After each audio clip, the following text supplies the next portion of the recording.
श्रीमद् भागवत गीता के 15वें अध्याय का महत्व। श्री नारायण जी बोले, हे लक्ष्मी, अब तुम 15वें अध्याय का महत्व सुनो। उत्तर प्रदेश में एक नरसिंह नामक राजा था और शुभंग नामक मंत्री था। राजा को मंत्री पर बड़ा भरोसा था। मंत्री के मन में कपट था।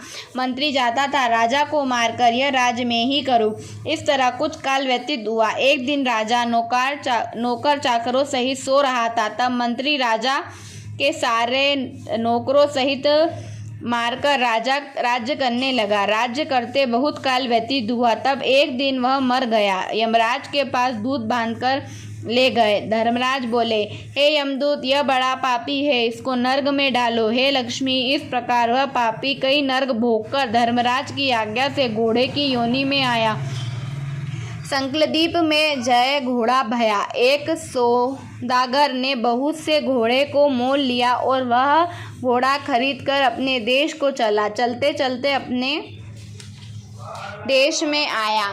तब वहाँ के राजा ने सुना कि अमुक सौदागर बहुत से घोड़े लेकर आया है। तब राजा ने उसे बुलाया और कई घोड़े खरीदे। उस घोड़े को भी खरीदा। जब उस घोड़े को हाथ फेरा तब राजा को देख उसने सिर फेरा। यह देखकर राजा बोला, क्या बात है, जो घोड़े ने सिर फेरा है? राजा ने पंडित को बुलाया, पूछा कि इस घोड़े ने हमें देखकर सिर फेरा है, इसका क्या कारण है? पंडित जी ने कहा, हे राजन, इस घोड़े ने तुमको सिर नवाया है। राजा ने कहा, यह बात नहीं है। कई दिन पीछे राजा शिकार खेलने को उसी घोड़े पर सवारी करके गया। वह घोड़ा बहुत तेज चलता था। राजा शिकार खेलता बहुत दूर चला गया। उस दिन राजा ने जाते ही शिकार मारा। राजा बहुत प्रसन्न हुआ। दोपहर की गर्मी के कारण राजा को प्यास लगी। तब राजा ने वन में एक अतिथि कुटिया में बैठा देखा। तालाब जल से भरा हुआ था। वह राजा घोड़े को वृक्ष से बांध कुटिया में गया तो एक साधु अपने पुत्र को श्री गीता जी के 15वें अध्याय का पाठ सिखा रहा था।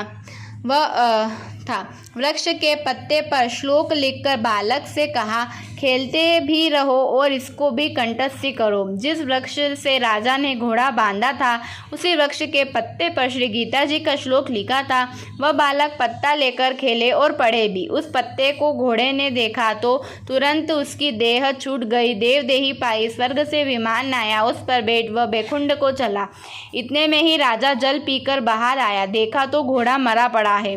राजा चिंतित होकर बोला, यह घोड़ा किसने मारा है? इसे क्या हुआ है? इतने में वह बोला, हे राजन, तेरे घोड़े का चैतन्य में ही हूँ।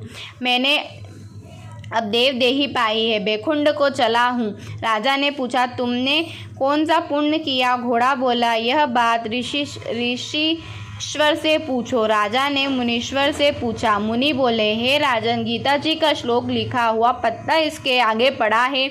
घोड़े ने यह अक्षर देखे हैं, इस कारण घोड़े की गति हुई। राजा ने पूछा, हे मुनि, यह घोड़ा कौन था? और घोड़े के सिर फेरने ही बात की राजा ने कही। मुनीश्वर ने कहा, हे राजन, पिछले जन्म में यहाँ तू राजा था, यह तेरा मंत्री था, यह तुझको मारकर राज्य करता रहा। तू फिर राजा हुआ, यह मरकर धर्मराज के पास गया। धर्मराज ने इसे धिक्कार कर कहा, इस पापी कर्तन्य को खूब नर्क भोगो। यह अनेकों नर्क भोगकर घोड़े की योनि में आया। संकलद्वीप से आकर तेरे पास बिका।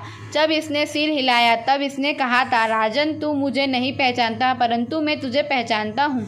यह कहकर ऋषि चुप हो गए। राजा ने विस्तार होकर दंडवत की। पीछे और सेना के लोग आ मिले। राजा घोड़े पर बैठ अपने घर गया और पुत्र को राज्य दे आप वन में आकर तप करने लगा। श्री गीता जी के 15वें अध्याय का पाठ किया और करे, जिससे प्रभाव से राजा भी परम गति को अधिकारी हुआ। श्री नारायण जी बोले, हे लक्ष्मी, यह गीता जी के 15वें अध्याय का महत्व था जो मैंने तुमको सुनाया और तुमने सुना। इति श्रीमद् भागवत गीता के 15वें अध्याय का महत्व संपूर्ण।